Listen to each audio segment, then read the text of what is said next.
So assertiveness is really the ability to express your feelings in a non-offensive way. So signs of assertiveness are that you show respect for another person's point of view, that you're able to stand up for your point of view, even if there's a disagreement, and you have the ability to say no respectfully.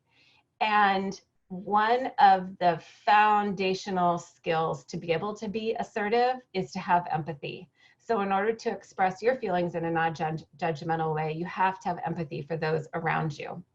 Aggression, on the other hand, is also something that's important to be able to show, but it's something to be very careful in using. So it means making your point and bringing forth your opinion without consideration of another person's thoughts or feelings. It leaves no room for compromise, shows no respect for other people's feelings or for their point of view, and it really forces the other person to take your side. And it's even sometimes where people who are super aggressive show public criticism.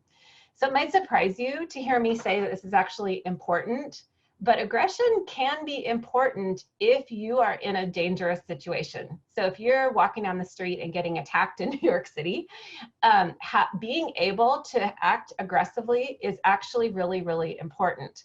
However, when leaders get this balance wrong and err too much on the side of aggression, there's no other way of looking at it than they're just an asshole. I mean, so this is not what we want from a leader. So this balance becomes really, really important.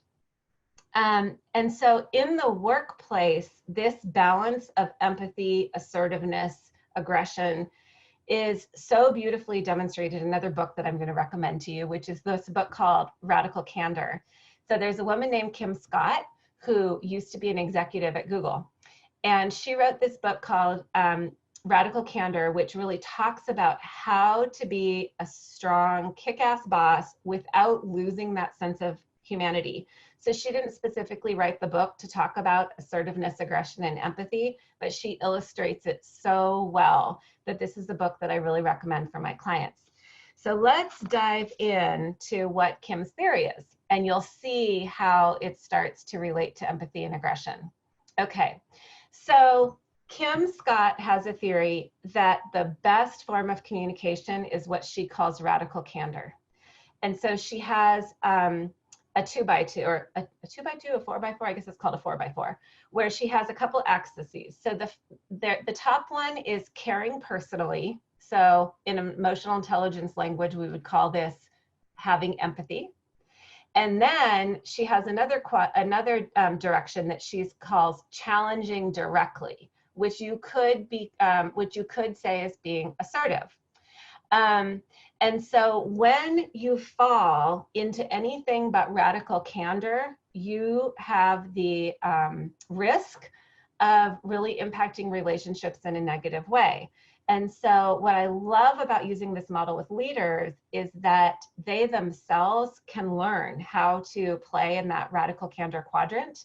And they can also see in their teams when people are falling into these other quadrants called, so that if you have very little ability to challenge directly, but care too much personally, she calls that ruinous empathy. Manipulative insincerity is when you don't care personally and you don't challenge directly. Another word for that might be passive aggressive behavior. And then obnoxious aggression is when you challenge directly without caring about people.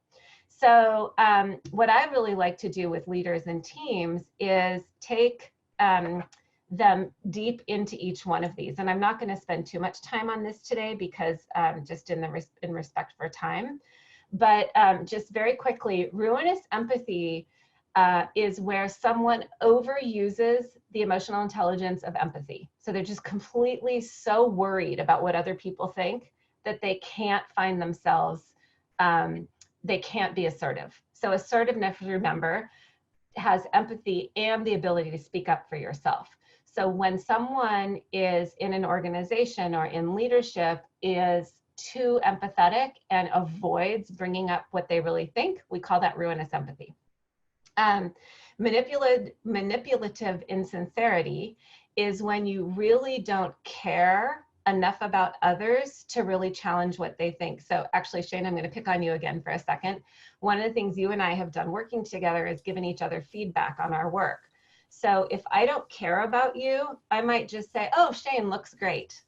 But by me finding a way to, and that would be manipulatively insincere. So if I were using radical candor, I would care enough about you to tell you the truth.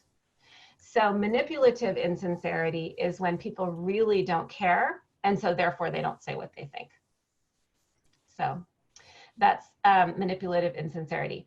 Obnoxious aggression, and I'm stumbling on my words tonight, is flat out aggression. It's just, I don't care what others have to say. I'm going to say what I have to say. I think I have the right to say what I'm going to say because I'm in charge. We could get into a conversation about politics here, I guess, but sometimes this happens where people think I have the right to say what I think. I have the right to tell you what I think and the right to be direct just because I'm a leader. But the problem is that when you do that publicly and you do that without showing empathy and care, you come across as an obnoxious leader. You really are aggressive and obnoxious. And so the good news is that leaders can really learn to be in that place that's radically candid. So they can step into their assertiveness, step into their empathy and working with a coach really helps. And what it does is when they can be in that space of radical candor, what it does is it builds trust with the team because people know that you care about them and that you're going to actually say what you think. It helps teams embrace conflict because it creates a space where it's okay to challenge one another directly as long as they do it with kindness, because it shows that you actually care about the work, you care about the people. So it's not an invitation to nitpick. It's not an invitation to overshare your deeply personal stuff. It's an invitation to be very professional in your workplace and also show that you care. So where to start if you want to kind of boost your radical candor is invite feedback from others. Invite people to challenge you. Jump in and start practicing this muscle. So show people that you care and show them that you can challenge them, that you can give them feedback. And it's just a great way to practice assertiveness and caring. So what we're really, in takeaway, in closing, just what we're really focusing on here is that EQ is absolutely critical to leadership. And you can increase your EQ through self-awareness and just practicing some of these concepts. So really thinking about your empathy, your assertiveness, and your aggressiveness. And this radical candor model really demonstrates how to balance these things really well. So if you're interested in learning more about radical candor, Kim Scott has some great videos on YouTube. You can just Google up her name and find some quick, easy videos that talk about where she talks about her model. And there's also really great videos on YouTube about empathy and assertiveness and aggression. So this is something that if you're interested in learning, it's actually not too hard to learn more of, but super, super important in leadership.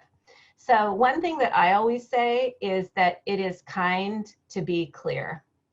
So that's what I'll leave you with today, is that if you're not clear, it's actually not kind. People you work with need to hear what you really think in a kind way.